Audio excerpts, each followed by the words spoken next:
Nomor satu ada Attack on Titan. Attack on Titan awalnya kelihatan simple, manusia lawan titan, tembok tinggi, raksasa di luar, anak-anak yang pengen balas dendam. Tapi makin lama kita sadar ceritanya jauh lebih rumit. Ini bukan cuma soal bertahan hidup, ini soal kebebasan, pilihan, dan kebenaran yang gak selalu hitam putih. Eren, tokoh utama, berubah total dari bocah penuh dendam jadi orang yang dilihat sebagai ancaman dunia. Dan di situ letak gregetnya, kita dipaksa mikir, siapa sih sebenarnya yang salah? Siapa yang benar?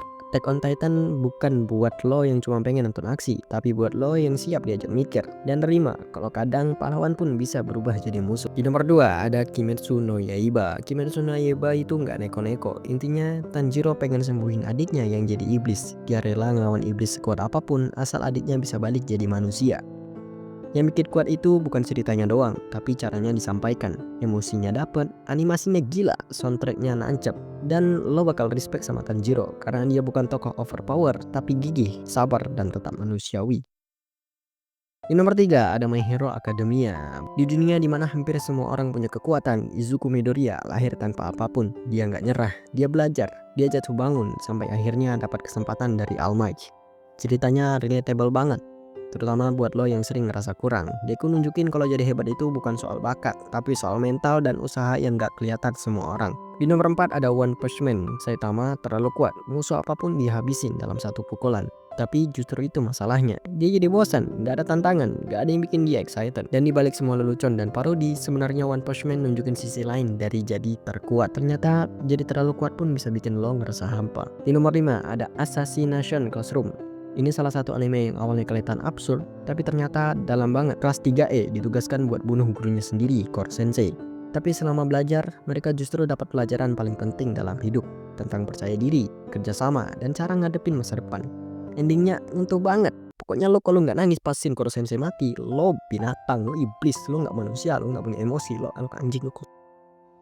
Di nomor 6 ada Classroom of the Elite, sekolah pintar tapi penuh drama. Anime ini ceritanya tentang sekolah elit yang katanya nyiapin murid buat jadi pemimpin masa depan. Tapi nyatanya isinya penuh manipulasi dan permainan psikologis. Tokoh utamanya, Ayano Koji, kelihatan biasa aja, kalem, gak neko-neko. Tapi makin lama lo sadar dia nggak sepolos itu. Dia pintar, dingin, dan sebenarnya bisa ngendaliin banyak hal dari belakang layar. Kalau lo suka anime yang penuh strategi, mikir, dan karakter yang abu-abu, ini cocok banget. Gak ada jurus-jurus atau monster, tapi tensinya tetap tinggi lewat dialog dan permainan otak. Di nomor 7 ada Haikyuu. Haikyuu itu anime olahraga, tapi bukan cuma soal menang kalah. Ini tentang semangat, kerja keras, dan rasa ingin jadi lebih baik. Tokoh utamanya, Hinata, pendek tapi semangatnya nggak ada habisnya. Dia pengen jadi pemain volley hebat meskipun posturnya kalah jauh dari yang lain. Yang keren dari Haikyuu tuh energinya. Lo nonton satu pertandingan, bisa ikut deg-degan, teriak sendiri, bahkan kadang terharu. Dan yang paling penting, semua karakter di sini punya waktu bersinar. Nggak ada yang sekedar figuran.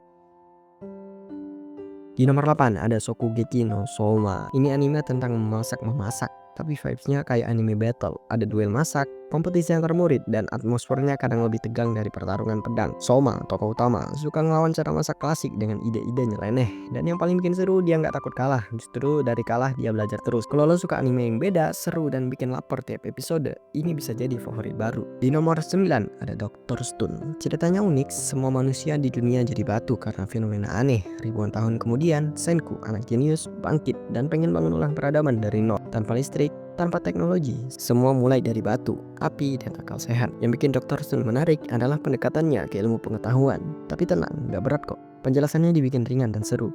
Kalau lo suka sains, petualangan, dan cerita bertahan hidup yang beda dari yang lain, ini wajib ditonton. Di nomor 10 ada One Piece. One Piece itu lebih dari sekedar anime bajak laut. Ini cerita tentang impian, pertemanan, dan dunia yang terus berkembang. Luffy dan krunya nggak sekedar nyari One Piece, tapi juga nyari arti kebebasan. Yang bikin One Piece spesial itu dunia dan karakternya. Setiap pulau punya cerita, tiap musuh punya alasan, dan tiap anggota kru punya masa lalu yang dalam. Memang episodenya panjang, tapi justru di situ kekuatannya. Karena makin lama lo nonton, makin besar juga rasa ketertarikan sama ceritanya. Nah, itu dari 10 anime yang menurutku wajib lo tonton. Mau lo suka yang action, sekolah, sampai yang bikin mikir, semuanya ada. Kalau lo baru mulai nonton anime, ini list yang aman banget buat jadi gerbang. Tapi buat yang udah lama di dunia perwibuan, pasti ngerti kenapa anime ini legend banget. Coba deh, dari 10 tadi, lo udah nonton yang mana? Atau malah ada yang pengen lo tambahin? Drop aja di kolom komentar, biar bisa gua bahas di konten selanjutnya.